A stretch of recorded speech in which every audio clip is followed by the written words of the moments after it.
Edible oil seed, रतनजोत, मोह, साल, करंजी और टोली, इससे बायोडीजल बनता है। पर उसमें थोड़े संशोधन की आवश्यकता है कि बायोटेक्नोलॉजी का उपयोग करके वो सीड की प्रोडक्टिविटी अब बढ़ाएंगे तो बायोडीजल बनेगा। वो सक्सेसफुल हुआ है। और इसलिए आने वाले समय में हमें ये जो diversification of agriculture towards energy and power sector हुआ, ये अब हाइड्रोजन पे जाएगा। आपको मुझे बताते हुए खुशी हो रही है, दिल्ली में मैं ज्यादा जानता नहीं हूं, एक गाजीपुर की टेकड़ी है कचरे की, और UR2 करके एक रास्ता हमने पानीपत के बाद बनाया, जिसका उद्घाटन 3-4 महीने में होगा। वहां से पानीपत से एयरपोर्ट आने के लिए 2 घंटे लगते हैं। अब इस साल दिसंबर के पहले पानीपत से एयरपोर्ट T2, T3 आप 20 मिनट में आओगे। ये तो रोड हमने बना लिया है। और द्वारका एक्सप्रेस हाईवे पे आकर आप नीचे आकर एक शिव मूर्ति है, वहां से हमने टनल बनाई है। ऐसी बड़ी ये जो हॉल है, इसी इतनी बड़ी अंदर से जमीन के नीचे, रोड के नीचे, और आप तुरंत T3 पे 20 मिनट में पहुंच जाओगे। पानीपत से निकल के 20 से 25 मिनट में पानीपत पहुंच जाओगे। अब वो दोनों रोड में और दिल्ली मुंबई हाईवे में हमने 60 लाख टन जो गाजीपुर का कचरा था वो सेग्रीगेट करके रोड के अंदर डाला, जिसके कारण वो टेकड़ी की हाइट 7 मीटर कम हो गई।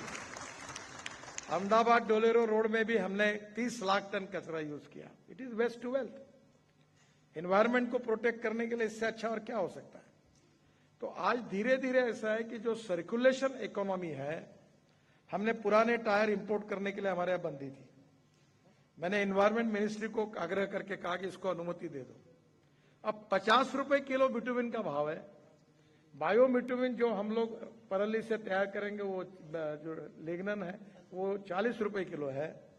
और अभी हमने जो टायर, वेस्ट टायर अलाउ किए, उसकी जो रबर की पाउडर है, वो रबराइज बिटुमिन तैयार होकर क्वालिटी भी सुधरेगी। 7% प्लास्टिक और 12% तक रबर पाउडर अगर बिटुमिन में डालेंगे, और ये हमारे एग्रीकल्चर से भी बिटुमिन आएगा, तो हमारा 20 लाख टन बिटुमिन का इंपोर्ट कम होगा। और इसमें ये जो सर्कुलेशन इकोनॉमी में, इससे रोजगार निर्माण होगा।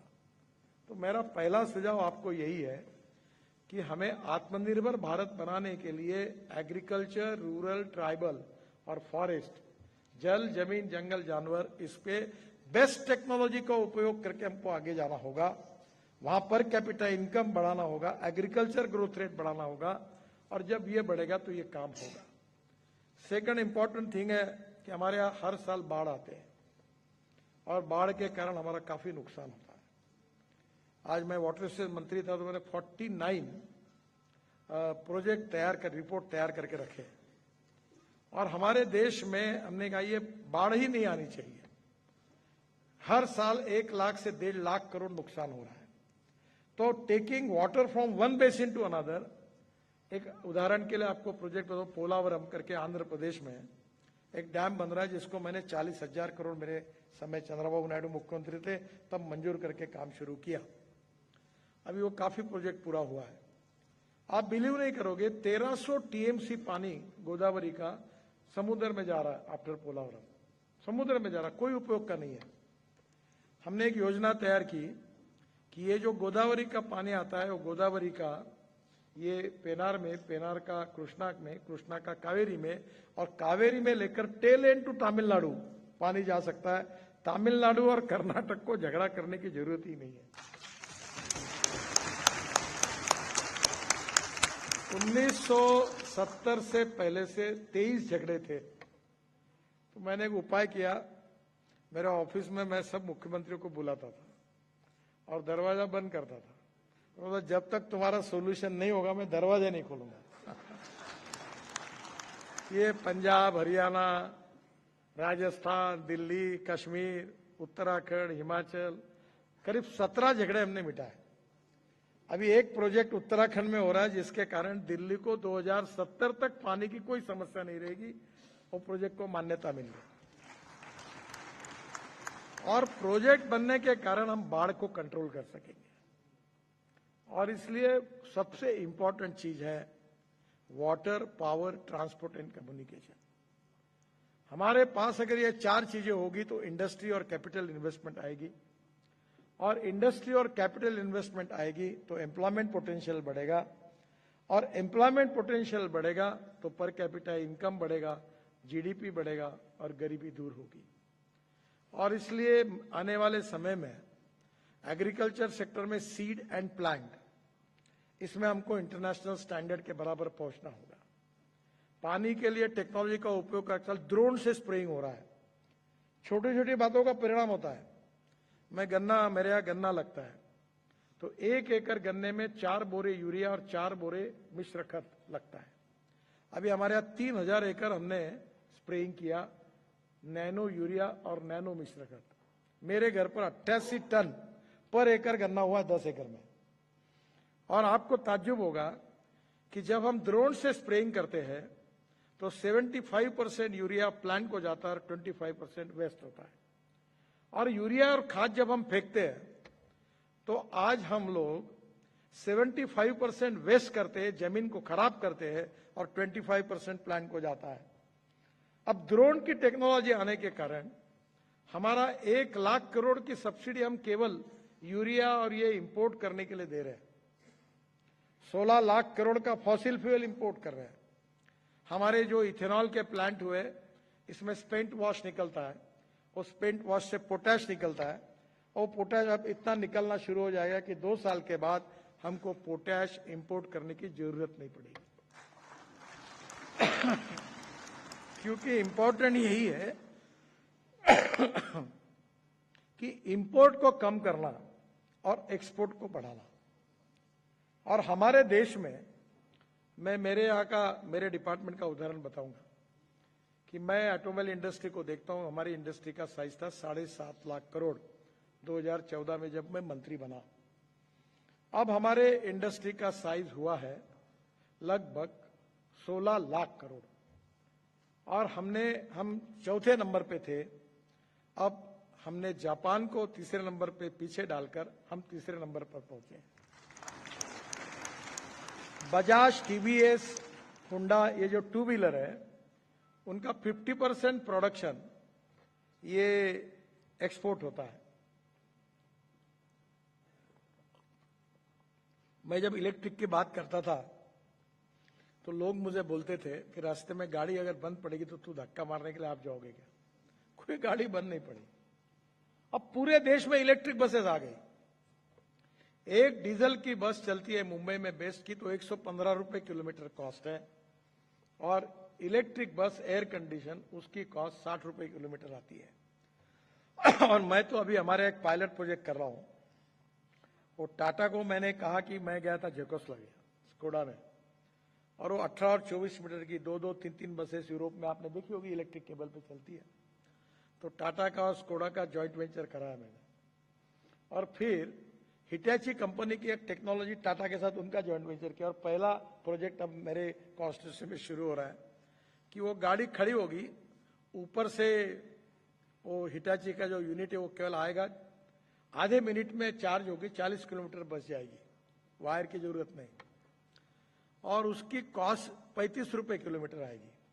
और उस बस में एयर कंडीशन बस होगी, एग्जीक्यूटिव क्लास की सीट होगी, और उसमें एयर होस्टेस जैसी होगी वैसे बस होस्टेस होगी, और टिकट रेट डीजल बस की तुलना में 30% कम होगा।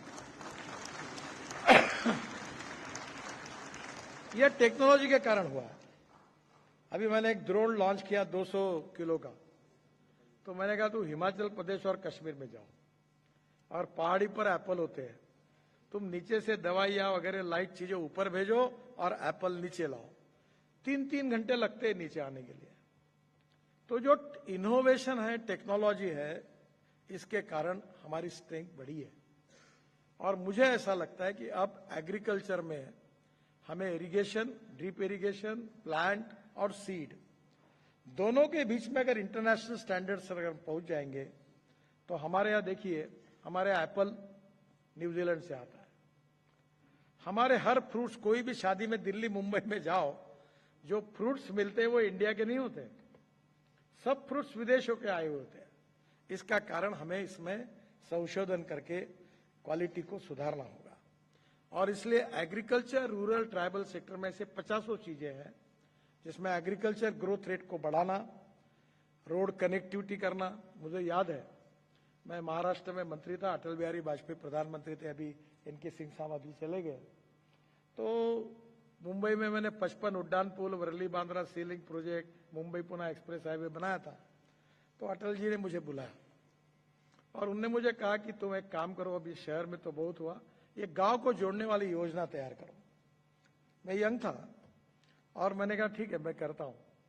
और पूरी योजना मैंने 3 महीने में तैयार की। नाबार्ड के चेयरमैन थे, रिजर्व बैंक के डिप्टी गवर्नर मेरे साथ थे, उस समय सुंदरलाल पटवा मंत्री थे, और वो योजना बनाकर मैंने वाजपेयी जी को दी। और वो योजना का बाद में थोड़ा योजना आगे नहीं जाती थी, तो नीति आयोग में एक अधिकारी थे, उनका नाम नहीं लूंगा मैं, वो वाजपेयी के सामने कहते, no prime minister, we cannot make any expenditure on state subject, और कॉन्स्टिट्यूशन अलाउ नहीं करती है। वाजपेयी जी चुप रहते थे। तो एक दिन वाजपेयी जी ने मेरे को कहा, ये होता क्यों नहीं है? मैंने कहा मैं कैसे बताऊं, देश के प्रधानमंत्री बताएंगे क्यों नहीं होता। तो मैंने धीरे से उनको बोला कि ये अधिकारी आपका हर बार आना पड़ता है, चुनाव आपको लड़ना है, इसको नहीं लड़ना है। आप एक काम करो, इसको ओवररूल करो और बोलो ये करना है। आप बोलोगे तो होगा, आप जब तक नहीं बोलोगे अटकता रहेगा। अटल जी ने तुरंत निर्णय किया और 15 दिन के बाद अब्दुल कलाम साहब ने घोषणा कर दी, प्रधानमंत्री ग्राम सड़क योजना। ये फ्लैगशिप योजना है और अनेक गांव उससे जुड़े गए। और उस योजना में ये लिखा था उस समय मैं शायद 2003 की बात कर रहा हूं या 2 की बात कर रहा हूं। तो ये योजना में उसने उस समय कहा था कि ये योजना अगर पूरी होगी तो देश के जीडीपी में 1,10,000 करोड़ की बढ़ोतरी होगी। गांव में रोड नहीं थे, फल फूल सब्जी दूध ला नहीं सकता था किसान शहर में, स्कूल की बिल्डिंग नहीं थी, बच्चे बरसात के दिनों में गांव नहीं जा सकते थे, बिल्डिंग थी तो टीचर नहीं थे, टीचर थे तो बिल्डिंग नहीं थी, दोनों थे तो विद्यार्थी नहीं थी, तीनों थे तो पढ़ाई नहीं थी, ऐसी हालत थी दवाखानों की। और इसकी ये जितने प्रमाण पर ये रूरल एग्रीकल्चर एरिया को जो हमने निगलेक्ट किया, उसका परिणाम ये हुआ है कि हमें आत्मनिर्भर भारत बनने में दिक्कतें बढ़ी।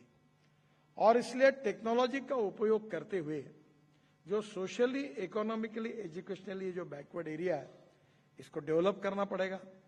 और उसके साथ आज हमने आईटी सेक्टर में बहुत अच्छा काम किया है। मेडिकल सेक्टर में हमारे डॉक्टर्स अमेरिका में 10 में से 6 डॉक्टर भारतीय है, यूके में हमारे डॉक्टर अच्छे हैं।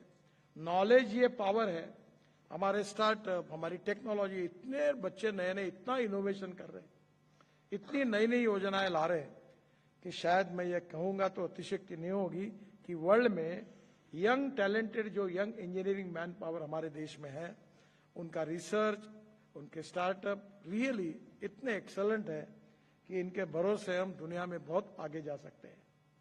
और ये क्षमता हमारे पास है। और इसलिए जब तक ग्रोथ नहीं बढ़ेगी, वेल्थ नहीं आएगी, और जब तक हमारे देश में गरीबी दूर नहीं होगी, एक्सपोर्ट नहीं बढ़ेगा, तब तक हम स्वावलंबन के आधार पर, स्वदेशी के आधार पर हम राष्ट्र को सामर्थ्यशाली नहीं बना सकते। बहुत सी बातें बताने लायक है, बहुत से सेक्टर्स हैं, पर समय की कमी है। मैं आपको इतना ही कहूंगा कि हर सेक्टर में इंटरनेशनल स्टैंडर्ड, वर्ल्ड स्टैंडर्ड क्या है और हम कहाँ हैं, और हम कैसे, हमारे देश की ये सबसे बड़ी ताकत है कि हमारी प्रोडक्शन कॉस्ट सबसे कम है। कुछ लोग हमारे नजदीक वाले देश है जो उन्होंने काफी प्रगति की, और प्रगति करते हुए भी आज दुनिया उनसे डील नहीं करना चाहती। आज वर्ल्ड के सभी देश हमसे डील करना चाहते हैं।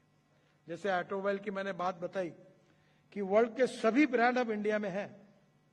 और मैंने मर्सिडीज अभी एक लॉन्च की इलेक्ट्रिक की चाकड़ में, तो उन्होंने मुझे कहा, जर्मनी से आए थे चेयरमैन, उन्होंने कहा कि इसके बाद हम केवल इलेक्ट्रिक ही बनाएंगे और इंडिया से एक्सपोर्ट करेंगे। मैंने 1 महीने के पहले बजाज की एक स्कूटर लॉन्च, मोटरसाइकिल लॉन्च की पूना में। वो थी एलपीजी सीएनजी के ऊपर, और पेट्रोल पे जो मोटरसाइकिल चलती है उसका पर किलोमीटर कॉस्ट 2 रुपए 25 पैसे आता है, और सीएनजी पर जो चलती है उसका 1 रुपया आता है। तो मुझे बताइए, सीएनजी हमारा किसान बनाएगा। By using biotechnology we will increase the productivity of biomass, और बायोमास जिसको हम एनर्जी क्रॉप कहते हैं उसको यूज करके हम हाइड्रोजन बनाएंगे। Hydrogen is the future. हमारी फ्यूचरिस्टिक टेक्नोलॉजी और फ्यूचरिस्टिक विजन में हाइड्रोजन सबसे इंपॉर्टेंट है। जो कोयले से बनता है वो ब्लैक हाइड्रोजन है, जो पेट्रोलियम से बनता है वो ब्राउन हाइड्रोजन है, और जो पानी से ऑर्गेनिक वेस्ट से बनता है वो ग्रीन हाइड्रोजन है। अब जो इलेक्ट्रोलाइजर हम यूज करते हैं वो उसको 50 यूनिट बिजली लगती है। अब हमारे देश में टेक्नोलॉजी बन गई है कि मैंने उनको सब साइंटिस्ट को कहा कि $1 पर केजी हाइड्रोजन होना चाहिए। तो हमारे डॉक्टर यादव है मुंबई के केमिकल टेक्निकल इंस्टीट्यूट के डायरेक्टर, वो हम करेंगे। और बंगलोर में हमारा जो हिंदुस्तान केमिकल इंस्टीट्यूट है उन्होंने भी काफी बायोडाइजेस्टर में बायोमास से मीथेन तैयार करके हाइड्रोजन तैयार किया। और हाइड्रोजन ये हमारा फ्यूचर का फ्यूल है। और मैं आपको बताता हूं, मैंने आज तक मेरे जीवन में जितनी बातें कही वो 100% सिद्ध हुई है। मैं आपको विश्वास के साथ कहता हूं, हम ऊर्जा को आयात करने वाला नहीं तो ऊर्जा को निर्यात करने वाला देश बनेगा। जिस प्रकार से, और ये 16 लाख करोड़ हमारे बच गए और ऊपर से हमारा एक्सपोर्ट होगा, आप ही समझो कि इकोनॉमी में इसका कितना फायदा होगा। तो आने वाले समय में टेक्नोलॉजी का उपयोग करके एक्सपोर्ट को बढ़ाना, प्रोडक्शन कॉस्ट को कम करना, और 4 बातें बाकी जरूरी है: proven technology, economic viability, availability of raw material and marketability of the finish product. अगर इसी समय इसी आधार पर हम वर्ल्ड स्टैंडर्ड के प्रोडक्ट तैयार करेंगे तो स्काई इज द लिमिट। और हमारे कोई यूरोपियन देश, कोई अमेरिका हमारे कॉस्ट के साथ मैच ही नहीं कर सकती, क्योंकि हमारे यहाँ की जो मैन पावर है, हमारे यहाँ के जो रॉ मटेरियल है, उसकी कॉस्ट बहुत कम है। अभी लोग लिथियम आयन बैटरी की बात करते हैं। हमने शुरू किया इलेक्ट्रिक व्हीकल, $115 पर किलोवाट पर आवर कीमत थी। अब लगभग वो 102-105 पर आई है, और मेरा विश्वास है $100 के नीचे आएगी तो पेट्रोल गाड़ी और डीजल गाड़ी की कीमत और इलेक्ट्रिक गाड़ी की कीमत सेम होगी। और जहां पेट्रोल डीजल ₹100 का लगेगा वहां बिजली ₹5 की लगेगी। और ये जैसे विज्ञान भवन जैसे हॉल होंगे, इनके पार्किंग प्लेस में सोलर लगेगा, फुकट में चार्जिंग होगा, तो फ्यूल की कॉस्ट 0 हो जाएगी। तो आने वाले समय में आज हम लोग हमारे अभी पावर की बास्केट में 40% पावर सोलर है, और 2070 तक हम कार्बन न्यूट्रल देश बनने की उद्दिष्टों को लेकर प्रधानमंत्री जी ने कहा है कि उसके लिए हमको आगे जाना है। तो जैसे मैंने कहा कि इकोलॉजी एंड एनवायरनमेंट उतनी महत्वपूर्ण है। आज हमारे यहाँ air pollution, water pollution, sound pollution बहुत बड़ी समस्या है। पूरे परली को अगर हमने कन्वर्ट किया सीएनजी, एलएनजी में, इथेनॉल में, एविएशन फ्यूल में, सब प्रूवन है, टेक्नोलॉजी प्रूवन है, बन गया माल। तो आने वाले समय में हमारे हवाई जहाज वर्ल्ड के, हिंदुस्तान के एयरपोर्ट